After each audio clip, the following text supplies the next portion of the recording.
Esto es Ándale, para que sepas, un programa feminista hecho para ti, mujer, que difunde derechos humanos, principalmente los sexuales y los reproductivos. Aquí podrás encontrar entrevistas y además información, reportajes y las opiniones de expertas y expertos. Todo sobre tus derechos sexuales y cómo exigirlos. Quédate con nosotras estos 30 minutos como cada lunes a la 1 de la tarde por Canal 10.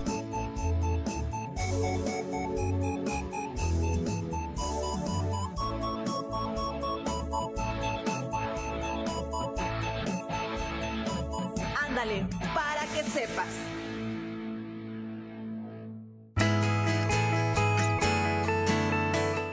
Bienvenidas y bienvenidos a tu programa Ándale, para que sepas. Hoy hablaremos del Día de las y los Estudiantes. Recordemos que gracias a los movimientos estudiantiles en México se ha logrado obtener la fuerza necesaria para realizar cambios y exigir derechos para movilizaciones y realizar cambios que antes pudieran verse lejanos dentro de este ámbito. Así que quédate con nosotras y nosotros para conocer más sobre esta fecha. ¡Comenzamos! Hombres y mujeres deben tener los mismos derechos intelectuales y civiles. Así lo dijo una de las pioneras del feminismo en México y la primera mujer egresada de la carrera de medicina de la UNAM. Hace 135 años, Matilde Petra Montoya Lafragua. El 8 de marzo de 1948 se inició el marco jurídico del derecho a la educación de la mujer.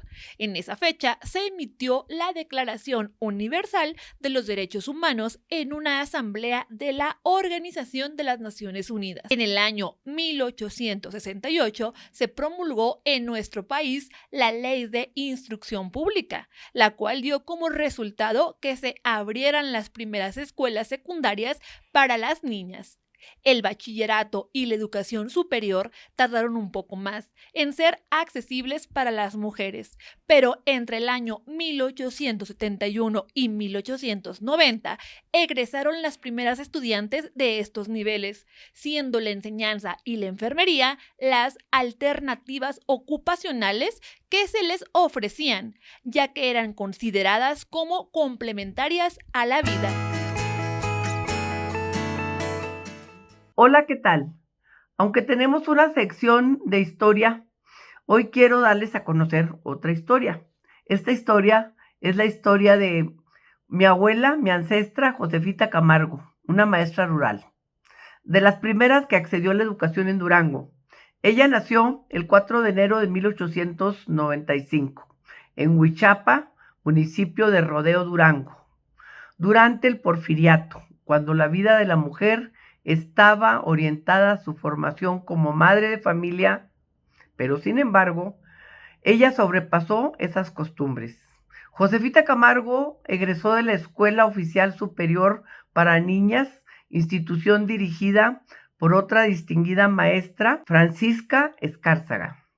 Recibió clases de Juana Villalobos, otra ilustre maestra de Durango, y estudió tenedora de libros en la Academia Mercantil dirigida por Pedro Chávez. Nació esta maestra rural que representa a muchas mujeres que fueron al campo a enseñar a leer y a tantas otras cosas a todos los campesinos y campesinas, niñas y niños del medio rural. Fue de las primeras mujeres que participaron en el desarrollo político y social de los pueblos. Perteneció a ese grupo de mujeres que abrieron paso a las demás en la lucha por la igualdad. Josefita Camargo fue funcionaria de los gobiernos desde 1914 hasta 1920 y en 1928 recibió nombramiento de profesora rural por parte del presidente de la República, Plutarco Elías Calles. Dentro de los cargos que desempeñó dentro de la educación están la de jefa de la sección técnica de la Dirección General de Enseñanza Primaria, escribiente auxiliar de la sección primaria de la Dirección General de Enseñanza Primaria y jefa de la sección primaria de la Dirección General de Enseñanza Primaria. Pero además, como todas las maestras y maestros fundadores de la nueva Escuela Rural Mexicana, desempeñó tareas similares a las de los antiguos misioneros. Cada uno atendía un grupo y en ocasiones más de uno. Alumnas y alumnos que cursaban desde primero, segundo, tercero y de lo que se conoció como instrucción primaria elemental. Como ya lo mencioné, Josefita Camargo fue parte de la Escuela Rural Mexicana y pionera en organizar e impartir cursos nocturnos para adultas y adultos. También en participar en las juntas de madres y padres de familia y de ejidatarios, asesorándolos a los ejidatarios en la redacción de actas y oficios diversos. También fue precursora de los desayunos escolares, los daba de sus propios recursos. Josefita Camargo estudió junto con los campesinos el Código Agrario, apoyó a los comisariados ejidales, a los jefes de cuartel en la gestión ante dependencias. Precursora también de la escuela nocturna para adultos. Asimismo, realizó actividades como son pedir novias, arreglar desavenencias familiares, consejo a parturientas, enseñar a coser, a bordar a las mujeres del pueblo, remedios caseros, a guisar, a coser vestidos, entre otras. Josefita Camargo murió el 30 de octubre de 1973 en la ciudad de Durango. Su biografía aparece en el libro de Hombres y Mujeres Ilustres de Durango del profesor Manuel Lozoya Cigarroa. Antes habían sociedades matriarcales donde dominaba la mujer. Esto es muy cierto y esto nosotros los vemos también con el mito de las Amazonas, donde era una sociedad gobernada meramente por mujeres. Y así, aunque esto sea un mito, hubo en la antigüedad sociedades donde la mujer ejercía los mayores cargos o ejercía el poder judicial y el poder ejecutivo de esa comunidad. Pero también es cierto que esas sociedades fueron muy pocas, fueron muy reducidas. Por lo general fue más sociedades patriarcales donde el hombre dominaba todo, donde eran los hombres quienes dominaban el poder judicial, el poder ejecutivo y el poder legislativo de las sociedades de antaño. Era el hombre quien ponía las leyes y era el hombre también quien ejercía el control sobre las sociedades y sobre las comunidades. Y así ha sido básicamente durante milenios, en donde el hombre es el que ha gobernado las decisiones de las mujeres. En la Edad Media Europea la mujer ni siquiera tenía derecho a la educación, pues este era solo un privilegio de unos pocos, o más bien era un privilegio de aquellos hijos varones de las familias más ricas o de las monarquías, porque la mujer ni siquiera podía acceder a la educación cristiana. Ella debía mantenerse en el hogar cuidando a los hijos y preparando la comida a su esposo, sin importar si fuera una familia adinerada de la monarquía o una familia pobre campesina. Siempre esa era su función, cuidar el hogar. Pero llegaría Comenius en el siglo XVI a proponer una educación igualitaria, una educación sin discriminación, en donde él proponía que se pudiera enseñar a los pobres y a los ricos por igual, en donde también se proponía enseñar a los hombres y a las mujeres con los mismos términos y enseñando de todo, que la iglesia, él proponía, no ocultara ningún conocimiento científico. Pero Comenius estaba en el siglo XVI, un siglo meramente cristiano, un siglo opresor, y en ese momento también estaba Fray Luis de León, quien aconsejaba que la mujer debía tener la virtud de la Virgen María, es decir, que la mujer debía hablar poco y mantenerse callada. Y es que la Virgen María también ha sido un modelo educativo para las mujeres en las que se les ha obligado a ellas mantener un comportamiento similar a la Virgen María. Es así que esta figura nosotros la encontramos a lo largo de la historia de la educación de las mujeres, pues así como lo aconsejaba Fray Luis de León, la mujer debía ser similar en comportamiento a la Virgen, es decir, mantener la virginidad, la pulcritud y el servicio a su esposo. Y esta figura se ha mantenido durante siglos y puedo en estos momentos decir que aún se mantiene, Pero no todo es malo. En el siglo XVI y en la Edad Media y posterior hubo también monjas científicas que promovieron la educación hacia las mujeres, pero desde el hogar. Pero su concepto también era que a través del conocimiento se podía llegar a Dios. Es así que estas monjas promovían la figura de la Virgen María, pero para llegar a Dios. El consejo o la enseñanza de Fray Luis de León se mantendría incluso hasta el siglo XIX, siglo XX, en donde, por ejemplo, en Colombia en el siglo XIX se les aconsejaba a las mujeres mantenerse calladas, es decir, no opinar nada referente a las cuestiones de la sociedad. Hoy te platico de los retos que las mujeres hemos tenido que vivir a lo largo de la historia con el fin de llegar a las aulas. La objetualización de la mujer en las distintas sociedades a lo largo de la historia priorizaba las diferencias de género con base en la racionalidad concedida al ser superior, el hombre, y negada a la mujer. Este argumento justificaba la estructura patriarcal, sustentaba la desigualdad femenina y, consecuentemente, su subordinación al hombre. Ello la privó de una vida pública y limitó su mundo al escenario hogareño y su dedicación a la existencia familiar, ámbito privado, donde cumplía funciones propias de su sexo. Aquel planteamiento, no totalmente ausente en nuestros días, fue esbozado por primeros pensadores como Platón, Aristóteles, entre otros.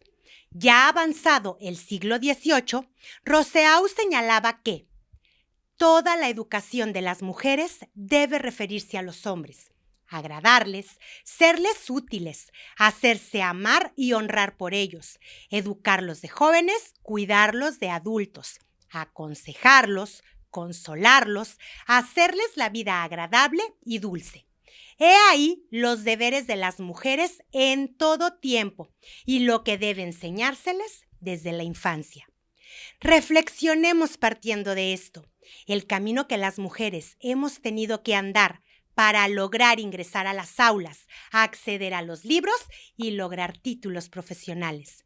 Le invito a ser consciente que este proceso ha estado entintado de bastantes retos. Continuamos. Yo soy Ale Bermúdez. Sabemos que la educación en la actualidad no tiene nada que ver con la de antaño, pero a lo largo de la historia ha habido una gran cantidad de maestras pioneras en la enseñanza que sin duda cambiaron el rumbo. En esta ocasión te contaré de María Montessori, una mujer sabia, adelantada a su época, sin duda una de las más conocidas. Y no es para menos. Esta médica educadora italiana desarrolló en 1897 una filosofía de enseñanza de gran relevancia en la actualidad. Esta mujer revolucionó los parámetros educativos existentes hasta ese momento, poniendo a las y los infantes como las y los auténticos protagonistas de todo el proceso educativo. Transformó tan radicalmente la educación infantil que después nada pudo ser igual que antes. El método Montessori se emplea en numerosos centros educativos. Se sustenta sobre el principio de que las niñas y los niños deben tener completa libertad para aprender y desarrollarse por sí mismas, por sí mismos, y todo ello en un ambiente de comprensión y cariño que sea estimulante para ellas y ellos.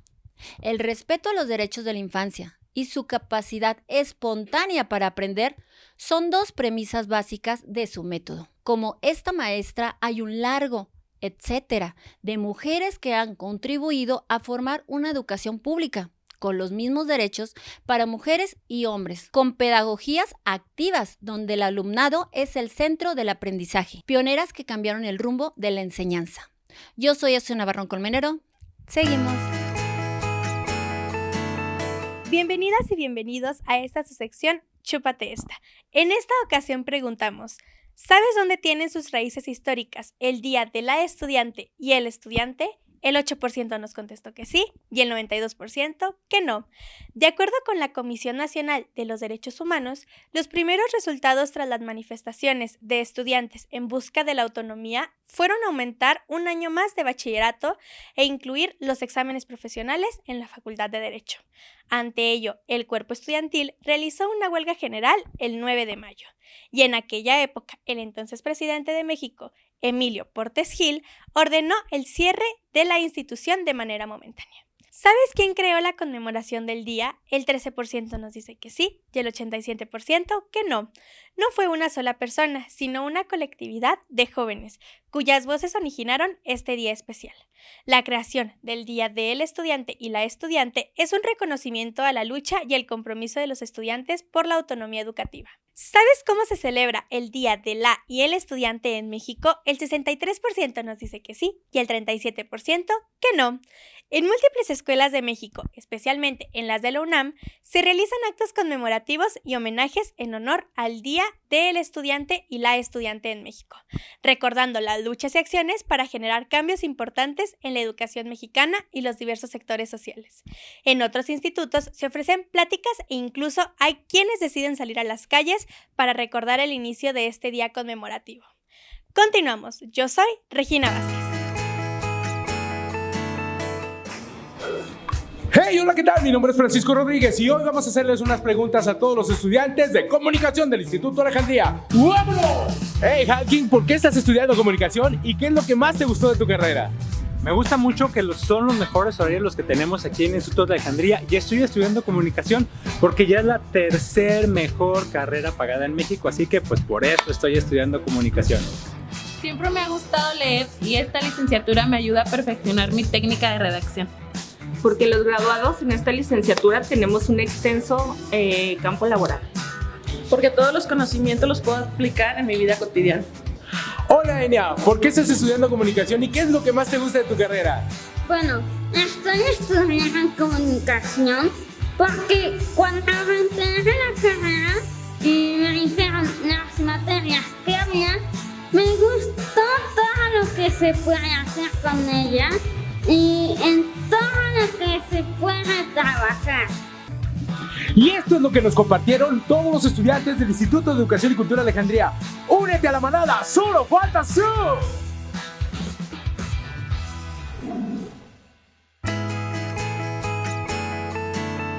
Antes de continuar, te recuerdo nuestras redes sociales digitales. Son Facebook, X e Instagram en Ándale para que sepas TV.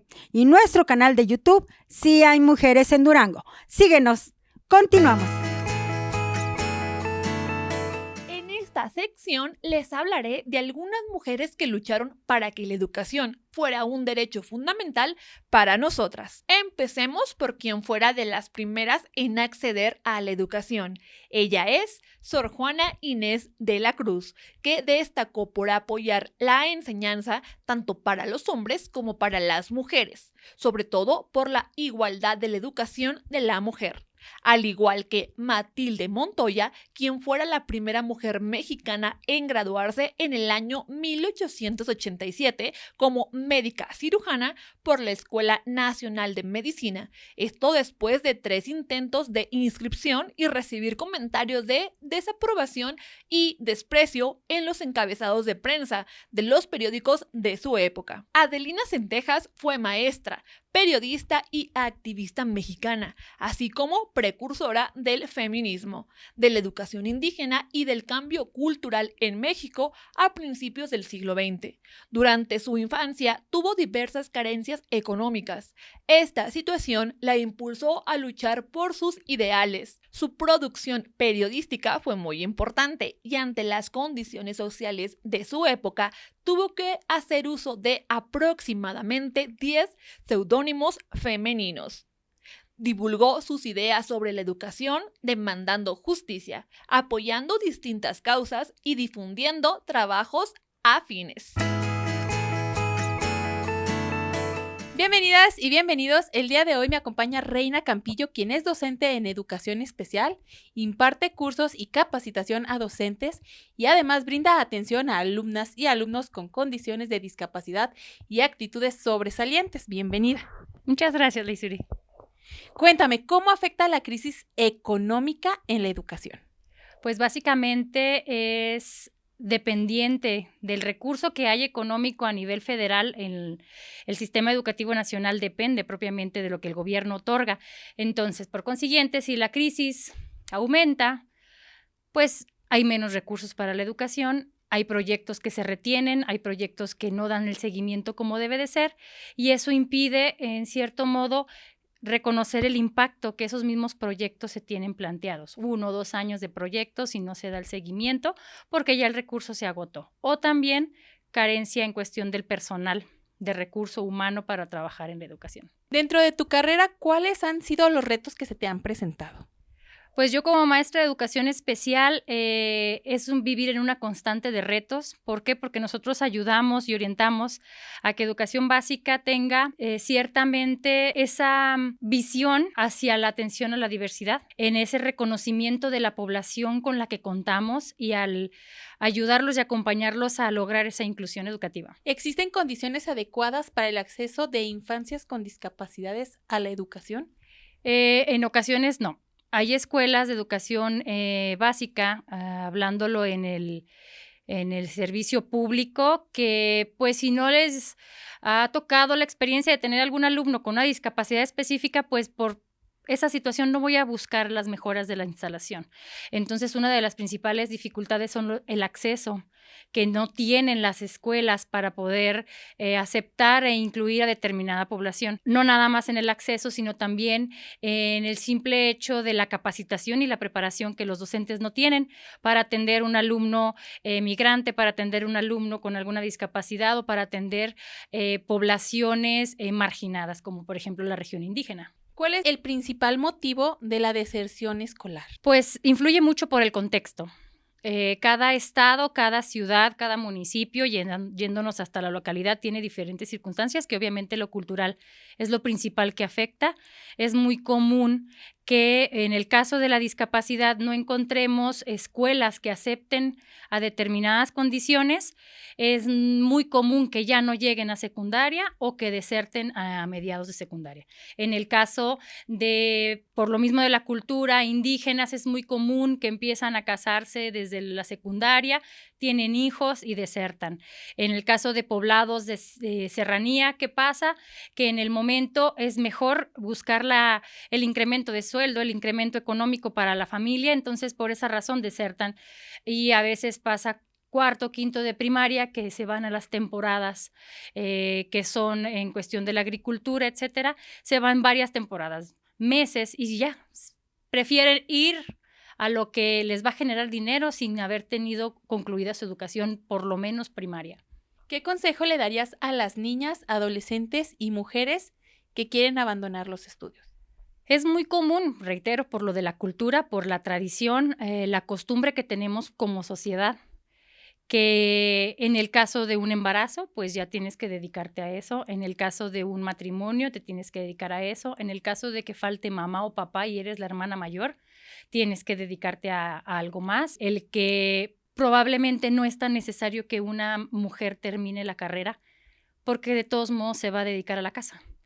O el simple hecho de que debe de atender esto y no es prioridad, no caemos todavía en que no es necesario que tenga un logro. Entonces, la educación le brinda a todas las niñas, a las adolescentes, a las mujeres, esa apertura, esas oportunidades como para poder decir, hay más que quedarme en casa, que dedicarme al hogar, hay más que nada más tener hijos, hay más que nada más buscar de qué manera voy a apoyar a mis papás económicamente, sino que con una carrera, con una profesión, también ellas se sienten realizadas intelectualmente y de esa manera pueden lograr ser y destacar algún talento o alguna habilidad mucho mejor que desertar como tradicionalmente ha pasado. Muchísimas gracias y continuamos en Ándale para que sepas. Este es tu sección Ándale para que sepas, y aquí te contaré algunos datos interesantes. Número 1. Si todas las madres completaran la enseñanza primaria sobre la educación sexual, reproductiva, anticonceptiva, entre otras, la mortalidad materna podría reducirse en 2/3, con lo que se salvarían 98,000 vidas, según el informe de seguimiento de la educación para todos y todas en el mundo. Número 2. La educación de las niñas puede salvar millones de vidas. Número 3. Si todas las mujeres recibieran instrucción primaria, habría un 15% menos de mortalidad infantil. Número 4. El número de menores de 17 años de edad que quedan embarazadas en África subsahariana y Asia meridional y occidental se reduciría un 60% si todas las mujeres completaran la enseñanza secundaria. Número 5. La educación de las niñas es un factor decisivo para acelerar la transición demográfica y lograr las tasas de natalidad más bajas. Número 6. Si todas las mujeres completaran la enseñanza primaria, los matrimonios precoces disminuirían un 14% y si completaran la secundaria disminuiría en 2/3. Número 7. La educación reduce las diferencias de salario entre hombres y mujeres. Número 8. Las mujeres escolarizadas tienen más probabilidad de hallar un empleo. Mi nombre es Estrella Mancilla. Continuamos. ¿Cómo lograr la igualdad de género en el ámbito educativo? Primero, esto es tan primordial que debe infundirse en todos los aspectos de la vida, y la educación no es la excepción. ¿Cómo se promueve la igualdad de género en el aula? Diseño de currículos inclusivos y no estereotipados. Es fundamental revisar y rediseñar los currículos escolares para que sean inclusivos y no perpetúen estereotipos de género. Esto significa eliminar sesgos en los materiales educativos y asegurarse que libros de texto y otros recursos representen a todas las personas de manera equitativa. Fomento de la participación equitativa del alumnado, es decir, a través de la promoción de la participación activa y equitativa de estos en todas las áreas del aprendizaje. Esto implica crear un entorno en el aula inclusivo y seguro. Sensibilización y formación de docentes sobre la igualdad de género.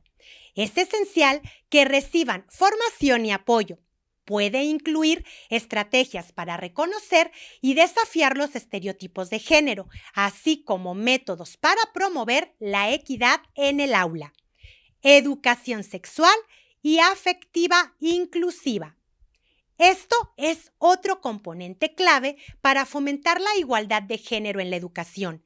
Debe centrarse no solo en los aspectos físicos de la sexualidad, sino también en los aspectos emocionales y sociales, incluir la enseñanza sobre el consentimiento, el respeto por la diversidad y la importancia de las relaciones saludables y respetuosas. Evaluación y seguimiento de los avances. Esto es fundamental y puede implicar la recopilación y análisis de datos sobre la participación de niñas y niños en diferentes áreas de aprendizaje. Estos datos pueden ayudar a identificar áreas de mejora y a incorporar estrategias para promover la igualdad de género. ¿Qué le parece? Continuamos. Yo soy Ale Bermúdez. Agradecemos a nuestros patrocinadores, Asociación Civil Si Hay Mujeres en Durango, Fondo Semillas e Instituto de Educación y Cultura Alejandría. Te recordamos que este programa es grabado por alumnas y alumnos egresadas y egresados de este instituto. Continuamos. En México, un movimiento estudiantil formado por mujeres y hombres, surgido en 1929, impulsó el Día de la Estudiante y el Estudiante, con el objetivo de exigir la autonomía institucional. Cabe mencionar que tras su autorización marcó un antes y un después en el sistema educativo nacional, ya que luego de este gran hecho histórico, los movimientos estudiantiles en México han logrado obtener la fuerza necesaria para realizar cambios, exigir derechos y hacer movilizaciones que antes pudieran verse lejanos. Pero antes de terminar esta emisión, y ya que hablamos de educación, es importante recordar que muchas niñas y mujeres no pueden ejercer este derecho debido a la desigualdad de género y a las prácticas discriminatorias. La pobreza, el matrimonio precoz y la violencia de género son solo algunas de las razones que explican el alto porcentaje de ellas sin escolarizar y analfabetas en todo el mundo. Esto fue Ándale para que sepas. Nos vemos el siguiente lunes a la 1 de la tarde aquí por Canal 10. Yo soy Diana Lara. Hasta la próxima.